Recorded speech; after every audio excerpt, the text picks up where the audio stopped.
Hello guys, welcome to this channel Java Ninja. So guys, आज हम लोग JDBC के बारे में थोड़ा पढ़ेंगे। तो मैं ये मान के चल रहा हूँ गाइज कि इससे पहले वाला वीडियो आप ज़रूर देखोगे, और अगर नहीं देखे तो जल्दी से फटाफट उसे देख के आइए।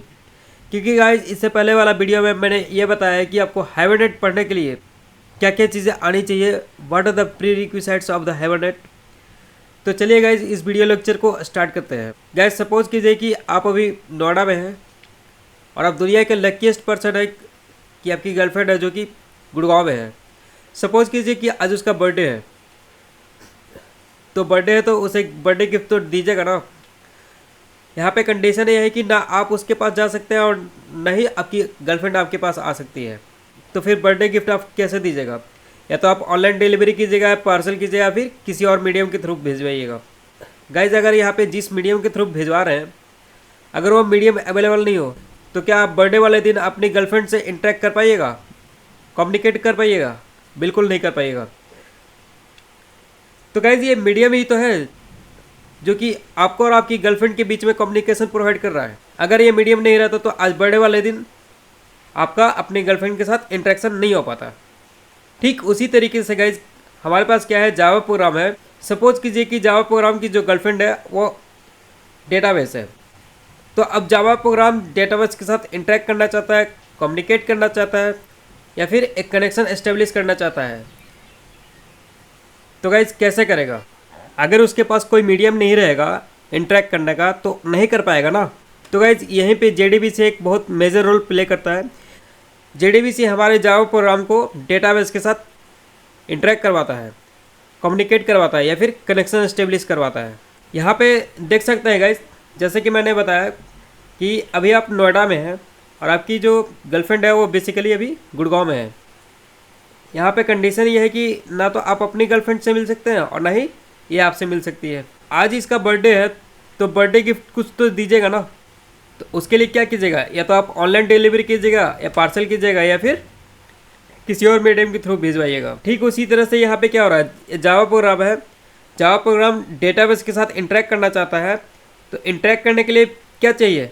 कोई एक मीडियम चाहिए। तो ये जो मीडियम है ये बेसिकली क्या है? जेडीबीसी है।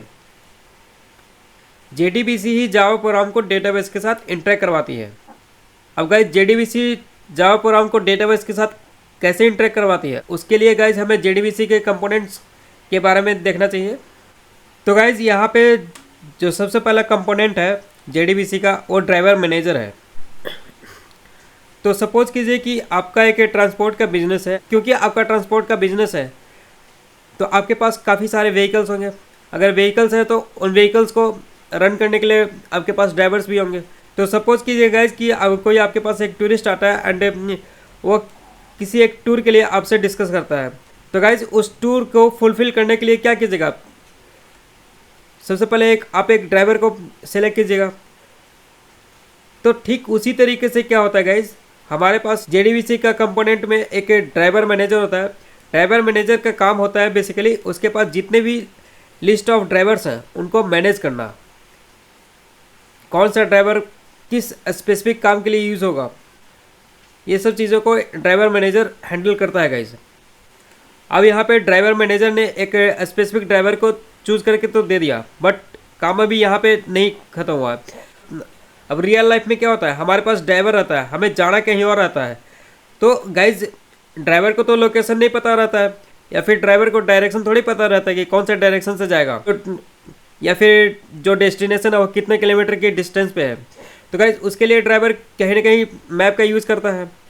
मैप से उसको किस तरह से जाएंगे वो डायरेक्शंस मिल जाते हैं। तो ठीक उसी तरीके से गाइज ड्राइवर मैनेजर अब एक स्पेसिफिक ड्राइवर को चूज़ कर दिया है।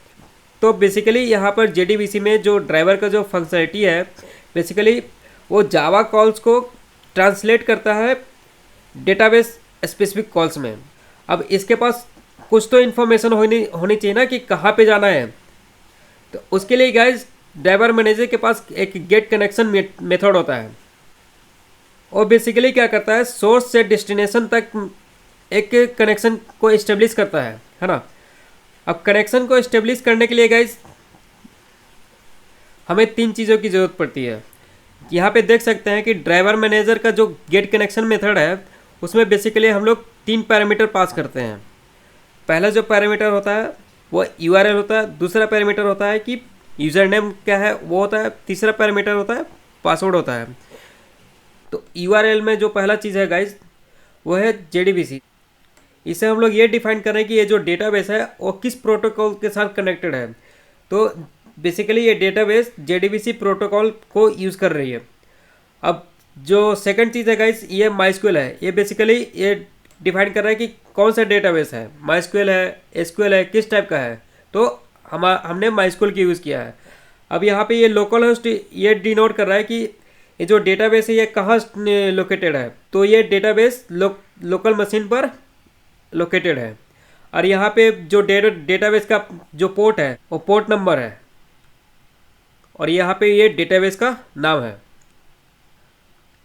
अब सपोज कीजिए गाइस कि हमने सब कुछ सही डाला और यहाँ पे कनेक्शन एस्टेब्लिश हो गया। तो अब जो हमारा डेटा था वो बेसिकली यहाँ से क्या हुआ, उठ के डेटा यहाँ आ गया। तो चलिए गाइस इस चीज़ को हम लोग एक कोड के थ्रू देखते हैं। तो देख सकते हैं गाइस जावा प्रोग्राम को डेटाबेस के साथ कनेक्ट करने के लिए हमें वेरियस स्टेप्स को फॉलो करना पड़ता है। तो यहाँ पे गाइस जो सबसे पहले स्टेप है वो हम लोग क्लास डॉट फॉर नेम से गाइस जो भी ड्राइवर होता है उसको लोड एंड रजिस्टर करते हैं। तो ड्राइवर मैनेजर कहीं ना कहीं एक स्पेसिफिक ड्राइवर को सिलेक्ट करेगा ना, और अगर वो एक स्पेसिफिक ड्राइवर को चूज़ कर लिया है तो उस ड्राइवर को कहीं ना कहीं लोड एंड रजिस्टर तो करना पड़ेगा ना मेमोरी में। तो उस चीज़ को करने के लिए गाइज हम लोग यहाँ पे क्लास डॉट फॉर नेम का यूज़ करते हैं। यहाँ पे हम लोग ये बता रहे हैं कि माइस्क्यूएल नाम का ड्राइवर को लोड करना है और उसको रजिस्टर करना है। ठीक है, अब यहाँ पे देखिए हमें जो क्वेरी एग्जीक्यूट करवानी है वो हमने इस तरीके से लिखा है। हम डेटाबेस को बोल रहे हैं कि भाई जितने भी एम्प्लॉयज़ हैं उसकी इन्फॉर्मेशन दे दो। तो उसके लिए हम लोग क्या कर रहे हैं, सेलेक्ट स्टार फ्रॉम एम्प्लॉय। अब इसके पहले हमने क्या देखा कि कनेक्शन को एस्टेब्लिश करने के लिए ड्राइवर मैनेजर एक गेट कनेक्शन मेथड का यूज़ करता है। तो उसके लिए क्या है कि तीन पैरामीटर हम लोग पास करते हैं, यूआरएल होता है, यूज़र नेम होता है, पासवर्ड होता है। अब यहाँ पे जो यूज़र नेम है वो क्या है, रूट जावा निंजा। जो पासवर्ड है welcome to the channel Java Ninja. अब यहाँ पे ये क्या है गाइस कि हम लोग स्टेटमेंट का यूज़ कर रहे हैं। तो स्टेटमेंट बेसिकली क्या होता है, एक कमांड होता है। मतलब जैसे हम लोग किसी को बोलते हैं ना कि ये काम कर देना, हम लोग क्या कर रहे हैं, एक स्टेटमेंट प्रोवाइड कर रहा है। तो ठीक उसी तरीके से जेडीबीसी क्या करता है, एक स्टेटमेंट क्रिएट करता है। तो यहाँ पे हमने कनेक्शन से एक स्टेटमेंट को क्रिएट कर लिया। अब हमने स्टेटमेंट भी क्रिएट कर लिया, एक पर्टिकुलर रिकॉर्ड को फेच करने के लिए रिक्वेस्ट करता है। तो यहाँ पे उसने उसके लिए क्या किया, एक स्टेटमेंट क्रिएट किया। और स्टेटमेंट क्रिएट किया तो उसके रिस्पॉन्स में डेटाबेस उसको डेटा को प्रोवाइड करता है ना। तो वो जो डेटा मिला वो बेसिकली डेटा को कहाँ स्टोर कीजिएगा, रिजल्ट सेट में स्टोर कीजिएगा। अभी मैंने आपको बताया कि रिजल्ट सेट क्या है, एक कंटेनर है। तो वो सारा डेटा बेसिकली क्या है, एक कंटेनर में जाके स्टोर हो गया है ना, यहाँ पे रिजल्ट सेट में। और जैसा कि मैंने आपको बताया कि रिजल्ट सेट में जो डेटा स्टोर होता है वो बेसिकली टेबलर फॉर्मेट में स्टोर होता है। तो टेबलर फॉर्मेट में स्टोर होता है तो उसको कहीं ना कहीं आइटरेट करने के लिए क्या करना पड़ेगा, हमें वाइल लूप या फिर फॉर लूप या फिर कुछ तो लगाना पड़ेगा ना। बट यहाँ पे हमें नहीं पता कि उसकी जो लेंथ है वो कितनी है। तो इसलिए हम लोग क्या कर रहे हैं, इस rs1 डॉट नेक्स्ट कर रहे हैं। तो इससे क्या होगा कि हर एक अलग अलग रो में वो जाएगा। ठीक है, तो यहाँ पे क्या है कि गेट इंट से उस एम्प्लॉय का जो नंबर था वो लिया, उसका लास्ट नेम लिया, फर्स्ट नेम लिया, ईमेल लिया, डिपार्टमेंट लिया, सैलरी लिया। तो ये सारा कुछ लेने के बाद गाइस यहाँ पे प्रिंट कर दिया है। ठीक है, तो गाइस यहाँ पे हमने रिजल्ट सेट को यहाँ पे हमने आइटरेट किया। ठीक है, अब हमने आइटरेट कर लिया, डेटा हम फेच कर लिए। तो यहाँ पे हमारा एक बहुत इंपॉर्टेंट रोल प्ले होता है गाइस एज अ डेवलपर कि जितने भी रिसोर्सेज को हमने यूज़ किया है, जितने भी रिसोर्सेज को हमने ओपन किया है, उन रिसोर्सेज को हमें क्लोज भी करना है। जैसे रिजल्ट सेट को हमने ओपन किया यहाँ पे, तो इसे रिजल्ट सेट को हमें क्लोज भी करना है। यहाँ पे स्टेटमेंट को ओपन किया तो हमें स्टेटमेंट को भी क्लोज करना है। और यहाँ पे जो कनेक्शन हमने यूज़ किया है उस कनेक्शन को भी क्लोज करना है। क्योंकि गाइज अगर यहाँ पे रिसोर्सेज को क्लोज नहीं कीजिएगा तो जो आपके पास अवेलेबल मेमोरी है और अवेलेबल मेमोरी धीरे धीरे डिक्रीज होते जाएगा। अगर ये रिसोर्सेज ओपन रहेंगी तो ये मेमोरी को एक्सेस करती रहेंगी, यूज़ करते रहेंगी। इससे क्या होगा, एक टाइम पे आउट ऑफ मेमोरी का एक एक्सेप्शन आ जाएगा, ठीक है।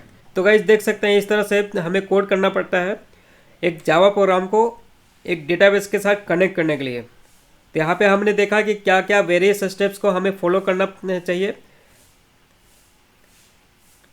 तो चलिए गाइज मिलते हैं अगले वीडियो में। तो गाइज अगर ये वीडियो अच्छा लगे तो प्लीज़ लाइक कीजिए, कमेंट कीजिए एंड सब्सक्राइब कीजिए। Thank you guys. तो